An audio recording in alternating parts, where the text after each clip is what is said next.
सबको माफ करते हुए और सबसे माफी मांगते हुए उठ जाओ, ठीक है। সো হে গাইস, আজকের ভিডিওটা খুবই ইমোশনাল। আমি ভেবেছিলাম ভিডিওটা বানাবো না, কারণ যখনই আমি এই খবরটা পাই এবং এর রিলেটেড কিছু ভিডিও ক্লিপ যখন আমার সামনে আসে, যেগুলো দেখার পর আমার হাতই উঠছিল না কিভাবে স্ক্রিপ্ট লিখবো। আমি বুঝতেই পারছিলাম না কি দিয়ে শুরু করব, কারণ বারবার আমার চোখ ভিজে যাচ্ছিল এই সিদ্ধান্তের জন্য। তাও এমন একটা সিদ্ধান্ত আমাদের দেশের সর্বোচ্চ আদালত নিয়েছে, তার জন্য অনেক অনেক ধন্যবাদ। আমাদের দেশের সর্বোচ্চ আদালত মানে সুপ্রিম কোর্ট প্রথম ইচ্ছা মৃত্যুর আদেশ দিয়েছেন। তাও এমন একজনকে এই আদেশ দিয়েছেন, সে প্রায় 13 বছর ধরে কোমায় রয়েছে। এই যে ছেলেটি, যার নাম হরিশ রানা, সাল 1993 দিল্লিতে জন্মগ্রহণ করে। ছোটবেলা থেকেই পড়াশোনায় খুবই মেধাবী। দিল্লিতে উচ্চ মাধ্যমিক পর্যন্ত পড়াশোনা শেষ করে আর খুব ভালো নম্বর পেয়ে পাসও করে। উচ্চ মাধ্যমিকের পর হরিশ নিজের ক্যারিয়ার হিসেবে সিভিল ইঞ্জিনিয়ারিং বেছে নেয়, যার জন্য সে চণ্ডীগড় ইউনিভার্সিটিতেও অ্যাডমিশন নিয়েছিল। শুধু পড়াশুনো নয়, পড়াশুনোর পাশাপাশি হরিশের বডি বিল্ডিংয়েরও শখ ছিল। শখ বলা যাবে না, তার প্যাশন ছিল বললেই চলে। এই প্যাশনের জোরেই হরিশ বিভিন্ন বডি বিল্ডিং প্রতিযোগিতাতেও নাম দিত। এমনকি শুধু নাম দিয়ে সেখানে প্রতিযোগিতা করতো এমনটা নয়, সে জিতেও আসতো। সাল 2013 আগে পর্যন্ত হরিশ প্রায় দুটো প্রতিযোগিতা জিতেও গেছিল। এমনকি সামনে আরও একটা প্রতিযোগিতা তার জন্য অপেক্ষা করছিল। এদিকে সিভিল ইঞ্জিনিয়ারিংয়ে সাল 2010 সাল থেকে চণ্ডীগড় ইউনিভার্সিটিতে প্রতি বছরই হরিশ টপ করে আসছিল। একদিকে বডি বিল্ডিং, অন্যদিকে পড়াশোনায় এত ভালো, ফলে অন্যদের কাছে হরিশ একটা ঈর্ষান্বিত জায়গা বললে চলে। হরিশ সবসময় একটা কথা বলতো, সে ভালো সিভিল ইঞ্জিনিয়ারও হবে আর বডি বিল্ডিংও করবে, যেটা দেখে অন্যরা হিংসা করত, তাকে ঈর্ষা করত। এখন হঠাৎ করে হরিশকে হিংসা বা ঈর্ষা করার কথা কেন বলছি? কারণ আমি এক্ষুনি যে কথাটা আপনাদের শোনাতে চলেছি, সেটা শুনলে আপনারাও হয়তো এই একই কথা বলবেন। অ্যাকচুয়ালি 20 আগস্ট সাল 2013 হরিশের সেই অকাল রাত, যে রাত পেরোলেই পরের দিন রাখি বন্ধন। হরিশ তার বোনের সাথে ফোনে কথা বলছিল। ভাই বোনের মধ্যে হয়তো রাখি বন্ধন নিয়ে কথা হচ্ছিল। এরই মধ্যে কথা হতে হতে হঠাৎই হরিশ পিজির যে বিল্ডিংয়ে থাকতো তার 4র্থ তলা থেকে হঠাৎই নিচে পড়ে যায়। এখন হরিশ নিজে বেসামাল হয়ে নিচে পড়ে যায় নাকি তাকে কেউ ধাক্কা দেয়, সেটা আজও কেউ বলতে পারে না। আর যখনই হরিশের বাবা মা এই খবরটা পায়, সেদিন ঠিক রাত 3টের সময় তারা যখন চণ্ডীগড় পিজিআই ট্রমা কেয়ারে পৌঁছায়, তখন তারা দেখে হরিশের মাথায় আঘাতের চিহ্ন, তার গায়ে আঙুলের ছাপ, তার পাও নীল হয়ে গেছে। অ্যাকচুয়ালি বোঝাতে চাইছিল যে হরিশকে মারধর করা হয়েছে। তা সত্ত্বেও চণ্ডীগড় ইউনিভার্সিটি এবং সিবিআই তদন্ত করে বলে দেয় যে হরিশ নিজেই পড়ে গেছে 4র্থ তলা থেকে। এটা শোনার পর কিছুটা হলেও সন্দেহের তীর কলেজের দিকেও যায়, সরকারের কাছেও যায়, কিন্তু কিছু করার নেই। বাবা মা মানতে বাধ্য হয়েছিল এই সিদ্ধান্ত। তারা মেনে নিয়েছিল যে হয়তো তাদের কর্মের ফল যে তাদের ছেলের সাথে এমন ভয়ানক ঘটনা ঘটেছে, এমন একটা দুর্ঘটনা বলতে পারেন, পরিকল্পনা বলতে পারেন, কিন্তু তাদের কাছে ছিল এটা একটা ভয়ঙ্কর দুঃস্বপ্ন। এরপর হরিশের পরিস্থিতি দেখে চণ্ডীগড় পিজিআই ট্রমা কেয়ার থেকে তাকে দিল্লির এলএনজেপি হাসপাতালে নিয়ে যাওয়া হয়। সেখানে ডাক্তাররা পরীক্ষা করে জানিয়ে দেয় তার মাথায় এবং ঘাড়ে এত জোরে আঘাত লেগেছে, যার জন্য হরিশ তার কার্ডিওপ্লেজিয়া হয়ে গেছে, মানে তার হাত পা একদম নিষ্ক্রিয় হয়ে গেছে। সে কোনোদিনই বিছানা থেকে উঠতে পারবে না, সে কোমায় চলে গেছে। এখন ভাবুন তো, একজন বাবা মায়ের কাছে তার ছেলের যখন এইরকম পরিস্থিতি সামনে আসে, তখন বাবা মায়ের কতটা কষ্ট হয়। একজন বাবা মায়ের সামনে তার ছেলে বিছানায় পড়ে রয়েছে, না নড়তে পারছে, না কথা বলতে পারছে, না বাবা মা বলে ডাকতে পারছে। তার সত্ত্বেও হরিশের বাবা মা তার ছেলের হাত ছাড়েনি, তাকে প্রায় যত্ন সহকারে সেবা করে গেছেন, এই আশায় যে হয়তো কখনো মিরাক্কেল ঘটবে, হয়তো হরিশ কোনোদিন মা বলে ডাকবে, হয়তো ভগবান তার দিকে মুখ তুলে তাকাবেন। এই আশায়, এই ছোট্ট আশায় হরিশের বাবা মা প্রায় 13 বছর হরিশের যত্ন নিয়ে গেছেন, তাকে সেবা করে গেছেন। বাবা মা শুধু এতটুকু আশা করেছিল যে হয়তো কোনো না কোনো দিন হরিশ হয়তো কথা বলবে, নড়াচড়া করবে, এমনকি তার চোখের পলক পড়া, তার হাঁচিতেও তার বাবা মা ভাবত সে এখনও তাদের পাশে আছে। সেই এতটুকুনি আশায় হরিশকে সেবা করে গেছিল প্রায় 13 বছর। কিন্তু দিনের পর দিন সেবা করার পরেও না হরিশের শরীরে কোনো ইমপ্রুভমেন্ট, উল্টে বছরের পর বছর বিছানায় শুয়ে থাকার ফলে বডি বিল্ডিংয়ে বানানো সেই শরীরটাও প্রায় নষ্ট হয়ে যায়। দিনের পর দিন শুয়ে থাকার কারণে তার শরীরে ইনফেকশন বেড়ে যায়, তার শরীরে বড় বড় ঘায়ের সৃষ্টি হয়।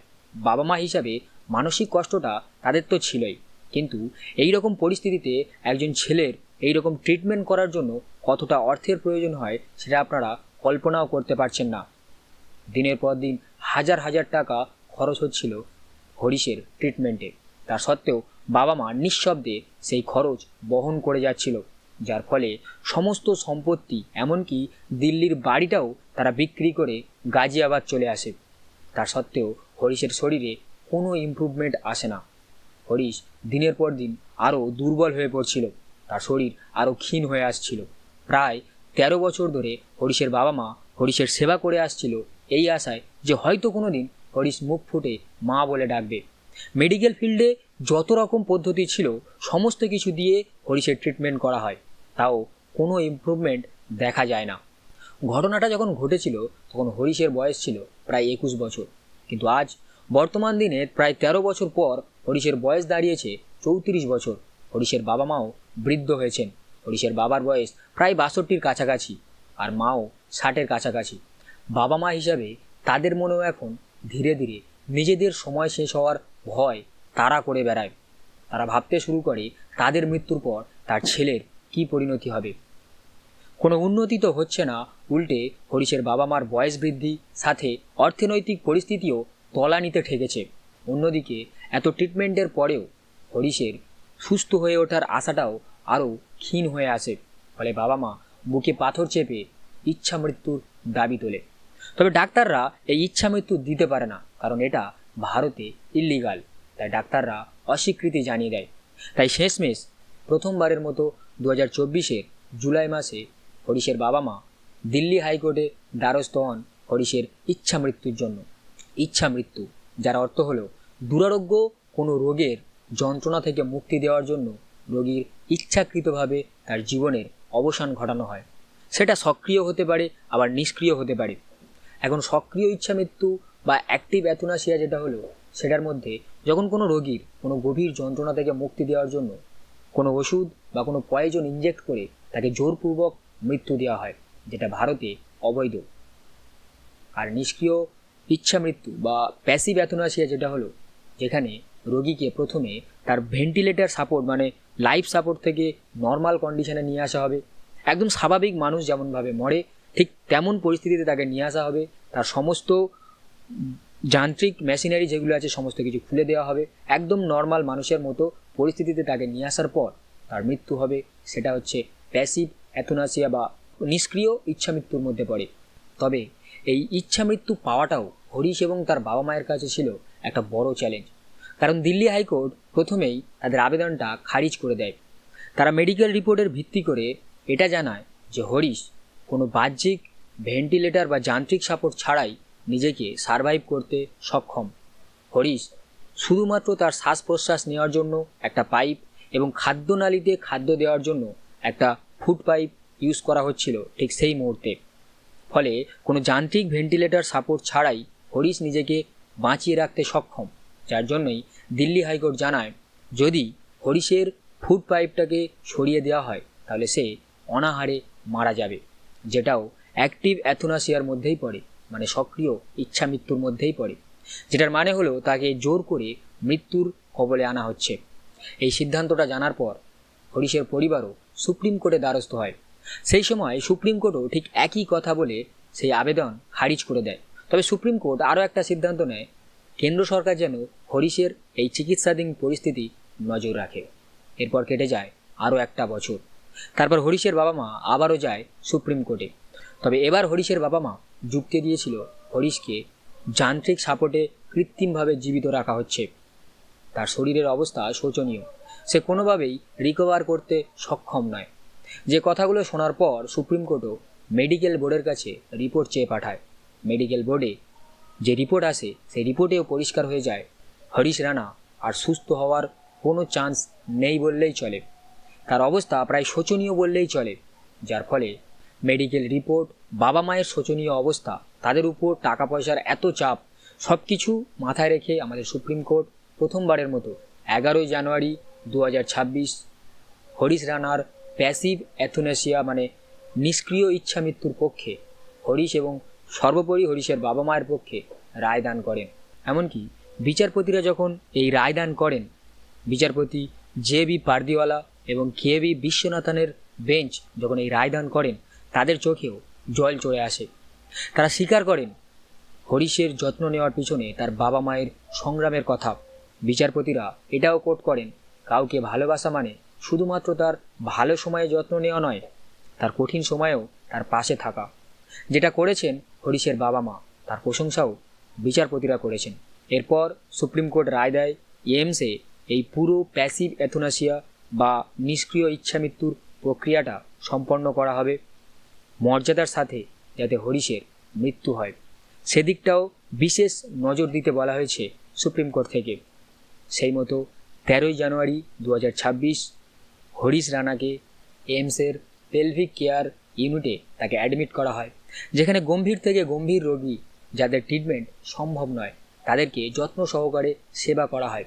ঠিক সেই ইউনিটেও হরিশ রানাকে অ্যাডমিট করা হয় তার প্যাসিভ অ্যাথুনেসিয়ার জন্য, মানে তার ইচ্ছা মৃত্যুর জন্য। এরপর পরিবারের সবাই হরিশের সাথে দেখা করতে আসে, তাকে শেষ বিদায় জানাতে আসে। এমনকি ব্রহ্মকুমারীদেরও সেখানে ডাকা হয়, তারাও হরিশকে বিদায় জানায়। এরপর কোর্টের রায় মতো 15 জানুয়ারি 2026 হরিশের সেই সংগ্রাম, পৃথিবী থেকে মুক্তি লাভ করার সেই সংগ্রাম অলরেডি শুরু হয়ে গেছে। প্রথমে হরিশের লাইফ সাপোর্ট, সে যে ভেন্টিলেটরে আছে সেই সাপোর্ট তার কাছ থেকে সরিয়ে নেওয়া হবে। তারপর ধীরে ধীরে তার মলমূত্র এবং খাবারের জন্য যে পাইপ বা টিউবগুলো ইউজ করা হচ্ছিল সেগুলোও ধীরে ধীরে সেখান থেকে সরিয়ে নেওয়া হবে। একদম নর্মাল কন্ডিশনে তাকে নিয়ে আসা হবে, একজন সাধারণ মানুষ যেমনভাবে থাকে ঠিক সেই পরিস্থিতিতে আনা হবে। সেই পরিস্থিতিতেও, সেই স্বাভাবিক পরিস্থিতিতেও হরিশের ট্রিটমেন্ট করা হবে, যেন তার শরীরে বেশি যন্ত্রণা সহ্য করতে না হয়, তার জন্য ট্রিটমেন্ট করা হবে।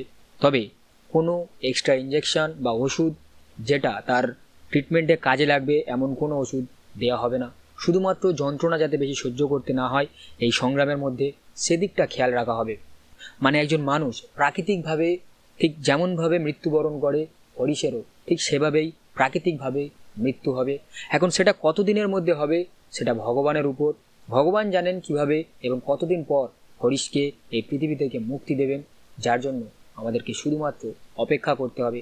তবে অলরেডি হরিশের সেই সংগ্রাম শুরু হয়ে গেছে 15 জানুয়ারি 2026 থেকে। এখানে আরও একটা বিষয় আপনাদেরকে জানিয়ে রাখি, হরিশের এই প্যাসিভ অ্যাথুনেসিয়া বা নিষ্ক্রিয় ইচ্ছা মৃত্যুর পরে তার শরীরে যদি কোনো অঙ্গ ভালো থাকে, তার বাবা মা এমন কোনো ব্যক্তিকে দান করে দেওয়ার জন্য অনুরোধ করেছেন যাদের সেই অঙ্গের খুব বেশি প্রয়োজন। তো এই পুরো যন্ত্রণা এবং মানসিক কষ্টের মধ্যে থেকেও হরিশের বাবা মা যে এই সিদ্ধান্তটা নিয়েছেন সেটাই সব থেকে বড় কথা।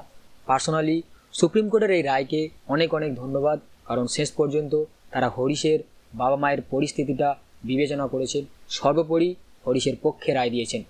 এখন আমাদের অপেক্ষা করাটাই কাজ যে কখন হরিশ তার সেই সংগ্রাম শেষ করে এই পৃথিবী থেকে মুক্তি লাভ করে এবং তার শেষ নিঃশ্বাস ত্যাগ করে, এখন সেটাই দেখার। ভগবান যত দ্রুত সম্ভব তার এই সংগ্রাম যেন অবসান ঘটায়, এটাই কামনা করে আজকের ভিডিও শেষ করছি। ওম শান্তি।